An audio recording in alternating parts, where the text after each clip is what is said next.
আমি শাকিবুল ইসলাম। তো আজকে আমরা শিখাবো যে টেন্স, যেটা হচ্ছে মনে করেন একটা ইংলিশের যে পড়া আছে এর মধ্যে ধরেন 80% টেন্স। কারণ if you learn English spoken this time you need tense, without tense you do not learn English. So we need personally and indirectly tense. Okay, tense হচ্ছে তিন প্রকার। প্রথম হচ্ছে আমরা যদি এই টেন্সটাকে বাংলার সাথে কনভার্ট করতে পারি তাহলে আমরা এটা বুঝতে পারবো সহজে। কারণ প্রথমে যখন আমি টেন্স শিখতে গিয়েছিলাম তখন ক্লাস 8 পর্যন্ত আমি টেন্স পারি নাই। কারণ টেন্সটা কি আমি মনে করছি ফোলা পাইনি বলে যে টেন্স অনেক কঠিন, কিন্তু টেন্স হলো স্ট্রাকচারের উপর। এখন একজন মানুষ, একজন পশু বা একটা গরু আপনি চিনেন কীভাবে? তার বৈশিষ্ট্য দ্বারা। এখন আপনি যে আপনার বন্ধু ধরেন আপনার বন্ধু 1000 মানুষের সামনে আছে বা 1000 মানুষের মধ্যে আছে, কিন্তু আপনি তার বৈশিষ্ট্য দেখে, তার চেহারা দেখে আপনি চিনতে পারেন। তেমনি টেন্স হলো কাল। এই কালটা আমাদের তিন প্রকার, একটা হচ্ছে প্রেজেন্ট, ফাস্ট, ফিউচার। তো প্রেজেন্ট হচ্ছে বর্তমান কাল। বর্তমানে যে সকল জিনিস ঘটে থাকে সেগুলো আমরা প্রেজেন্ট হিসেবে উল্লেখ করি। আর যেগুলো হচ্ছে ফাস্ট, অতীতকাল। আর একটা হচ্ছে ফিউচার। তো প্রেজেন্ট হোক বা ফাস্ট হোক বা ফিউচার হোক, এগুলো তিনোটাই আবার 4টা করে রূপ আছে এদের। প্রথমটা হচ্ছে ইনডিফিনিট, পরটা কন্টিনিউয়াস, পরটা পারফেক্ট, পারফেক্ট কন্টিনিউয়াস। শুধু আপনি প্রেজেন্ট হলে প্রেজেন্ট ইনডিফিনিট হবে, present continuous, present perfect, present perfect continuous. আর ফার্স্টের বেলা হবে first indefinite, first continuous, first perfect, first perfect continuous. এটাই শুধু। এখন যখন আমরা দেখা যায় যে টেন্স নিয়ে আলোচনা করি তখন আমরা প্রথম ভুল বা প্রথম জিনিসটা হলো আমরা টেন্সের স্ট্রাকচার এবং এক্সাম্পল না পড়েই আমরা শুরু করি মুখস্থ করা।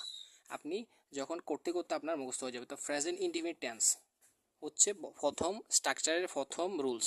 প্রেজেন্ট ইনডিফিনিট টেন্স হচ্ছে বর্তমান কালে যেটা নিয়মিত ঘটে। এর দুটা স্ট্রাকচার আছে, এটা হচ্ছে সাবজেক্ট প্লাস বারের প্রেজেন্ট ফর্ম প্লাস বাকি অংশ। একটা হচ্ছে সাবজেক্ট প্লাস এম ইজ আর বাকি অংশ। এখন এটা কি আর এটা কি?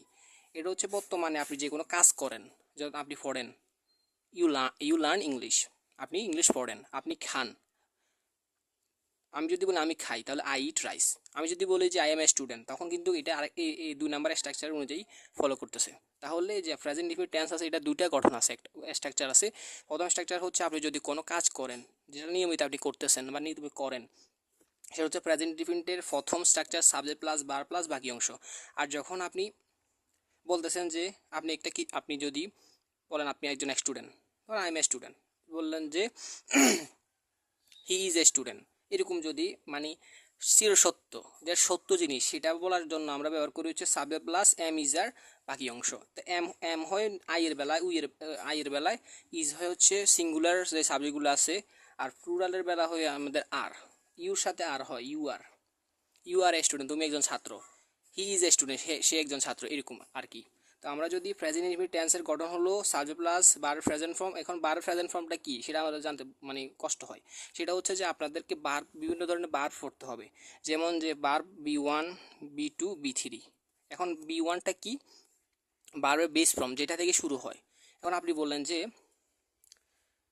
একটা যে আপনারা যে একটা রুটি খান, এই রুটিটা কোথা থেকে আসে? প্রথম এটাকে আপনি জমির মধ্যে গমকে ফলাতে হয়, এরপরে জমি থেকে গম উঠিয়ে গমকে প্রসেসিং করে রুটি বানানো মানে আটা বানানো হয়, এরপর রুটি। এরকম আমাদের বারের প্রেজেন্ট ফর্মটা হচ্ছে এমন একটা ফর্ম, সেখান থেকে শুরু হয়। যেমন আপনি বলেন কামত্ব যা, কামত্ব আসা, এই কামটার B3 ফর্ম বা ফার্স্ট ফর্ম হচ্ছে ক্যাম। আবার B3 ফর্ম হচ্ছে আবার কাম। আবার আমাদের ইটও তো খাওয়া, এটা হচ্ছে প্রেজেন্ট ফর্ম।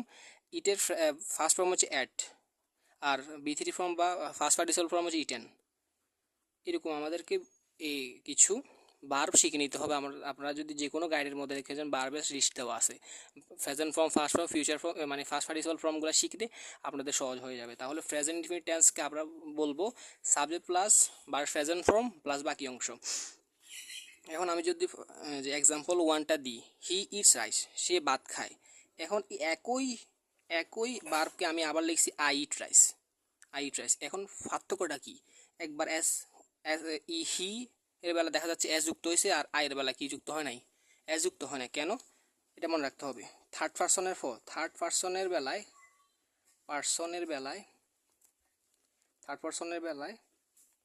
এস বাই এ যুক্ত হয়। এখন থার্ড পার্সন কারা? আমি আর আপনি, আই আর উই আর ইউ, ব্যতীত যত সাবজেক্ট আছে এরপরে যদি বসে তা বসলে দেখা যায় ভার্বের প্রেজেন্ট ফর্মের সাথে এস বাই এ যুক্ত হয়। যেমন হি ইটস রাইস। এখন আই ইটস কেন হয় নাই? কারণ আই হচ্ছে ভার্বের আই হচ্ছে সাবজেক্টের প্রেজেন্ট ফার্স্ট পারসন। যদি থার্ড পারসন হয় তখন দেখা যাবে এস বাই এস যুক্ত হয়। তো আমাদের প্রেজেন্ট ইনডিফিনিট টেন্সের গঠনটা বলা হয়েছে যে subject plus verb present form plus বাকি অংশ। তো এটা মুখস্থ করলে আপনারা লিখতে পারবেন। যে আরেকটা যদি আমি উদাহরণ দিই, ভার্ব প্রেজেন্ট ফর্ম ধরেন আমি বললাম যে আই কাম টু স্কুল, আমি স্কুলে এসেছি বা স্কুলে আসি, আমি স্কুলে আসি। আরও বলতে পারি যে আই গো টু স্কুল, আমি স্কুলে যাই। এরকম মনে করেন চিরন্তন নিয়মিত যে শব্দগুলো বলি সেগুলো হচ্ছে আমাদের প্রেজেন্ট ইনডিফিনিট। এখন প্রেজেন্ট কন্টিনিউয়াস একটা আছে। প্রেজেন্ট কন্টিনিউয়াস হচ্ছে বর্তমান, মানে চলমান, বর্তমানে কোনো একটা জিনিস চলমান, সেটা হচ্ছে আমাদের প্রেজেন্ট কন্টিনিউয়াস। যেমন আমি বললাম যে আমি এখন পড়তেছি, তাহলে I am subject plus am is are ভার্বের সাথে আইএনজি, ভার্বের প্রেজেন্ট ফর্ম সাথে আইএনজি। তাহলে সাবজেক্ট হচ্ছে আই দিলাম, এম দিলাম, আই এম, এবার ভার্বের প্রেজেন্ট ফর্মের সাথে আইএনজি বাকি অংশ। তাহলে I am walking in road, আমি রাস্তার মধ্যে হাঁটছি। এখন আমি যে পড়তেছি বা বলতেছি, তাহলে কী হবে? আমি পড়তেছি হলে I am studying, am studying. এটা হচ্ছে প্রেজেন্ট কন্টিনিউয়াস, হচ্ছে subject plus am is are verb present ফর্মের সাথে আইএনজি। শেষ।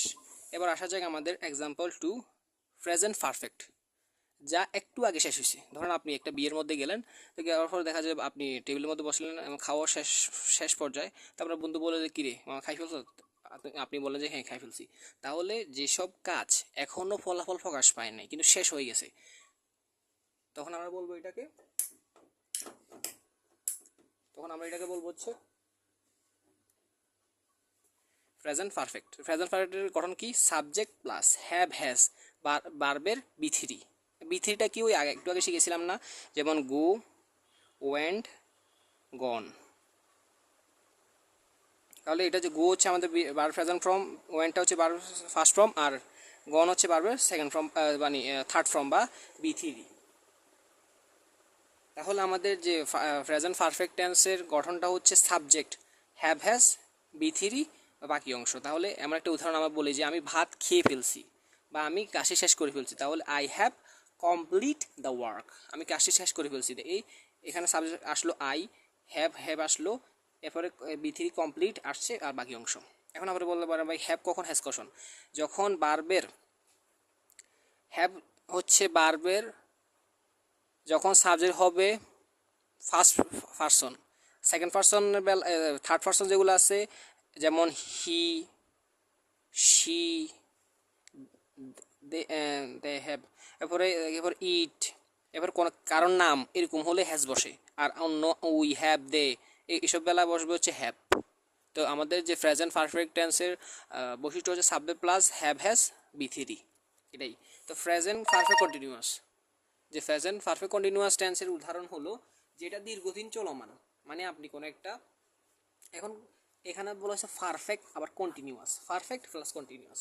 এখন আমি বললাম যে আম প্লাস মরিচ, এর মানে হচ্ছে ভর্তা প্লাস ভর্তা, মানে বানানি বলে গেলে আমাদের ফেনী ভাষায়। তাহলে এই প্রেজেন্ট পারফেক্ট কন্টিনিউয়াস বলা বোঝানো হচ্ছে প্রেজেন্ট তো বর্তমান আর পারফেক্ট কন্টিনিউয়াস দুটোটা একসাথে মিক্স হবে। তাহলে এটা গঠন হবে সাবজেক্ট প্লাস হ্যাভ বা হ্যাজ যে কোনো একটা প্লাস ভার্বের হ্যাভ বিন আছে, আবার হ্যাভ বিন বা হ্যাজ বিন, এরপরে ভার্বের প্রেজেন্ট ফর্মের সাথে আইএনজি। ধরুন আপনি কোনো একটা জিনিস চলমান অনেক বছর ধরে করতেছেন, তখন এটা হবে এর পারফেক্ট কন্টিনিউয়াস টেন্স। ধরুন আপনি একটা কোম্পানিতে অনেক বছর ধরে কাজ করতেছেন, ধরুন 4 বছর ধরে কাজ করতেছেন, তখন আপনি লিখবেন I have been working as a teacher in a company 2 years বা ইন এ স্কুল।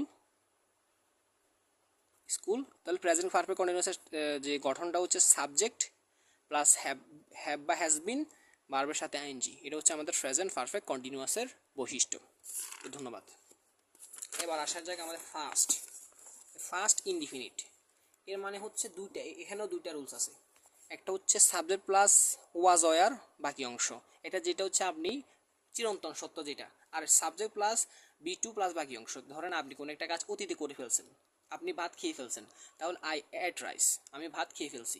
তাহলে আমরা বি3টা বুঝতে পারছেন না? B1 B2 B3 মানে বার present form first participle form, যেমন ইট অ্যাট ইটেন। তাহলে আমরা এখানে যে বলছে সাবজেক্ট প্লাস B2, তাহলে আমরা এই B2 অ্যাটটা ইউজ করব। তো আই অ্যাট রাইস, আমি ভাত খেয়েছি মানে ভাত খেয়ে ফেলছি আমি অতীতে। এরপর যদি আপনি বলেন যে আমি কাজটা শেষ করছি, তাহলে আই ফিনিশড দ্য ওয়ার্ক এরকম। তাহলে আমাদের দুইটা গঠন আছে, একটা হচ্ছে সাবজেক্ট প্লাস ওয়াজ ওয়ার। এখন সাবজেক্ট প্লাস ওয়াজের কখন হবে? যখন আপনি বললেন যে আমি আগে একজন টিচার ছিলাম, তাহলে আই ওয়াজ এ টিচার। বললাম যে তারা গরিব ছিল, তারা, তাহলে দে অয়ার ফুয়ার, তারা গরিব ছিল। এরকম দুইটা গঠন আছে, একটা হচ্ছে সাবজেক্ট প্লাস ওয়াজ ওয়ার বাকি অংশ, আরেকটা হচ্ছে সাবজেক্ট প্লাস B2 বাকি অংশ। বুঝলাম। এবার আসা হচ্ছে প্রেজেন্ট কন্টিনিউয়াস। প্রেজেন্ট কন্টিনিউয়াস মানে কি? যেটা অতীতে চলমান ছিল। কারণ আপনি যে আপনার বন্ধুকে বললাম মামা তোমাদের বাড়িতে গেছিলাম, তো তুমি কালকে কোথায় ছিলে? তুমি বললা যে ভাই তুই যে তখন ডাকছিলি তখন আমি ছিলাম ঘরে খাবার খাচ্ছিলাম। তাহলে আপনি কি বলবেন? সাবজেক্ট প্লাস ওয়াজ ওয়ার ভার্বের প্রেজেন্ট ফর্মের সাথে আইএনজি। তো আপনি তখন আমি বললাম যে আমি ভাত খাচ্ছিলাম, তাহলে আই ওয়াজ ইটিং রাইস, আমি তখন ভাত খাচ্ছিলাম। এটা অতীতে মানে চলমান ছিল, প্রেজেন্ট কন্টিনিউয়াস। এবার আসার ফার্স্ট পারফেক্ট। ফার্স্ট পারফেক্ট হলো যেটার ফলাফল আপনি পেয়ে গেছেন, যেটা একেবারে ফলাফল শেষ।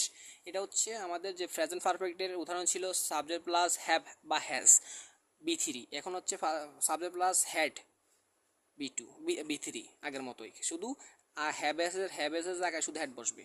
তো আমি বললাম যে আমি এসএসসি পরীক্ষা দিয়েছি বা আমার এসএসসি পরীক্ষা শেষ, তাহলে I had finished my SSC exam. তো এখানে বলা হয়েছে যে আই হ্যাড ইটেন রাইস, আমি ভাত খেয়ে ফেলেছি। তাহলে আই হচ্ছে সাবজেক্ট, হ্যাড হচ্ছে হ্যাড, আর ইটেন হচ্ছে B3, আর বাকি অংশ শেষ। তো ফার্স্ট পারফেক্ট আপনাদের বোঝা হয়ে গেল।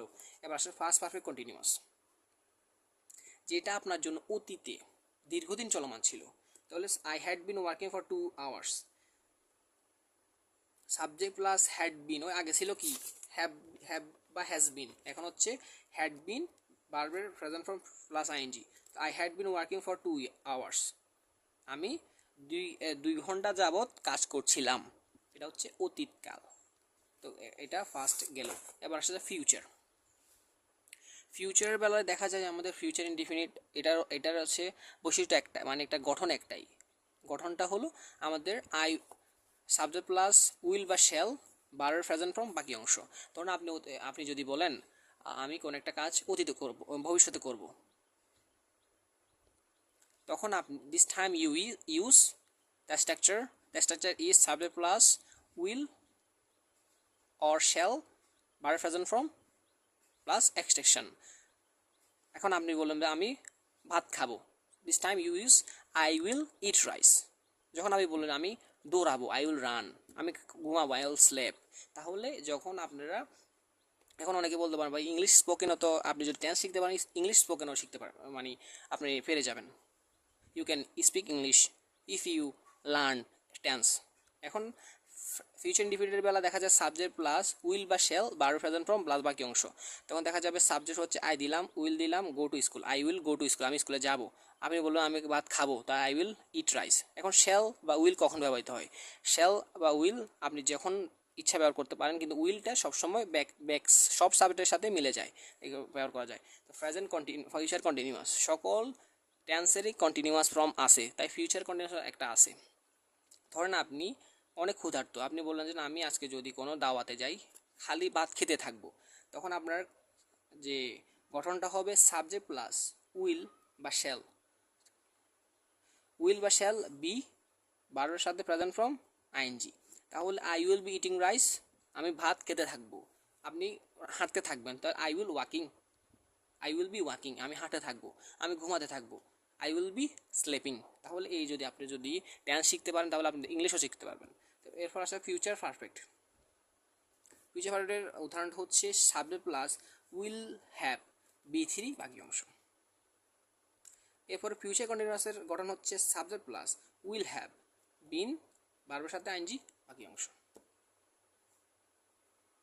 তাহলে এই ফিউচার পারফেক্ট আর ফিউচার কন্টিনিউয়াস যেহেতু আমাদের এখানে মনে করেন যে পরীক্ষার মধ্যে কম আসে, এটা আপনারা না জানলেও হবে, এই দুটোটা ইম্পর্টেন্ট। তো আপনাদের আবার আমি একটু বুঝিয়ে দিই। প্রথমত আমরা শিখছি যে টেন্স হলো 3 প্রকার, প্রেজেন্ট, ফার্স্ট, ফিউচার। এখন প্রেজেন্টেরও 4 প্রকার, ফার্স্টের 4 প্রকার, ফিউচারের 4 প্রকার। 4 প্রকারগুলো আমরা উদাহরণ দিয়ে শিখব, তাহলে আমরা বুঝতে পারবো। প্রেজেন্ট ইনডিফিনিট টেন্সের উদাহরণ হচ্ছে আই ইট রাইস, মানে সাবজেক্ট প্লাস বারের সাথে প্রেজেন্ট ফর্ম বাকি অংশ। এরপরে আরেকটা আছে সাবজেক্ট প্লাস এম ইজ আর বাকি অংশ, এরকম। এরপর আমাদের যে প্রেজেন্ট কন্টিনিউয়াস হচ্ছে চলমান। প্রেজেন্ট কন্টিনিউয়াস হচ্ছে চলমান, যেটা ঘটতে আছে। এখন মনে করো আমি বলতে আছি, আই এম টকিং, আমি বলছি। এরপরে দেখা যায় প্রেজেন্ট পারফেক্ট, যেটা মানে সম্পূর্ণ হয়েছে কিন্তু এখনও ফল প্রকাশ পায় নাই। আপনি ভাত খাইছেন, এখন উঠেন নাই, তাহলে আই হ্যাভ ইটেন রাইস, আমি ভাত খেয়েছি। প্রেজেন্ট পারফেক্ট কন্টিনিউয়াস, যেটা বর্তমান অনেক দিন ধরে চলমান, সেটা। এরপরে পাস্ট। এখন ফার্স্ট ইনডিফিনিট, যেটা মনে করেন অতীতে ঘটেছে। বললাম যে আই ফিনিশড দ্য ওয়ার্ক, আমি কাজটি শেষ করেছি। ফার্স্ট কন্টিনিউয়াস, যেটা মনে করেন অতীতে চলমান ছিল, এখন আর চলমান নাই। যেমন I was writing a letter, আমি একটি লেটার লিখছিলাম। ফার্স্ট পারফেক্ট, যেটা মনে করো ফলাফল প্রকাশ হয়ে গেছে। যেমন আই হ্যাড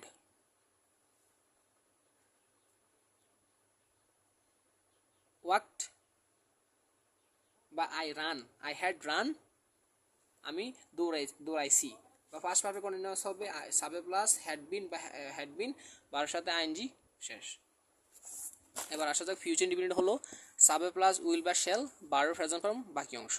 ফিউচার কন্টিনিউয়াস হচ্ছে subject plus will shall be বারের সাথে আইএনজি বাকি অংশ। তাহলে আপনারা বুঝতে পারছেন। তাহলে আপনারা সবাই টেন্স একটু ভালো করে শিখবেন। তো টেন্সটা মনে করেন যে আপনারা বেশি অতিরিক্ত প্রেশার নেবেন না, শুধু স্ট্রাকচারগুলা এখন আপনাদের দেখাই দিই আমি। ধরুন আই, সাবজেক্টও সেম, ইট, আই ইট বললাম রাইস, আই ইট রাইস, এটা কি? I eat rice present indefinite হয়ে গেল। কারণ আমি যদি শুধু খালি আই থাক সেম থাক, ইটটাকে শুধু অ্যাড করে দিলাম, রাইস কী হয়ে গেছে? ফার্স্ট হয়ে গেছে। আমি বললাম যে আই, খালি হেড সামনের দিকে হেড লাগাই দিলাম আর ইটেন লাগাই দিলাম, কী হয়ে গেছে? রাইস। কী হয়ে গেল? ফার্স্ট পারফেক্ট হয়ে গেছে। তাহলে আপনারা শুধু স্ট্রাকচারগুলো মনে রাখলে ফাড়ে ফেলতে পারবেন। শুধু যদি আমি বলে যে আই সেম থাকবে, শুধু আই আগে দিয়ে এম যুক্ত করে ইটেন লাগাই দিলাম, তো হয়ে যাবে প্রেজেন্ট কন্টিনিউয়াস। সবগুলো খেলা হচ্ছে স্ট্রাকচারের খেলা আর বারবের খেলা। আপনি বললাম যে সাবজেক্ট প্লাস বারের প্রেজেন্ট ফর্ম প্লাস বাকি অংশ, আপনি বারের প্রেজেন্ট ফর্ম চিনে না, তাহলে হবে না। তাহলে আপনারা যদি বার নিয়ে ক্লাস চান আপনাকে দিব। এখন পরীক্ষার মধ্যে কী আসবে সেটাই পড়তে হবে, হাবিজাবি পড়ে লাভ নেই। ধন্যবাদ। তো আপনারা ক্লাসটা সম্পূর্ণ দেখবেন এবং সাবস্ক্রাইব করবেন। তো আসসালামু আলাইকুম রহমতুল্লাহি ওয়া বারাকাতুহু। যদি আপনারা নিজস্ব পার্সোনালি কোনো ক্লাস প্রয়োজন হয় তাহলে আপনারা কমেন্ট করবেন। ধন্যবাদ। আসসালামু আলাইকুম।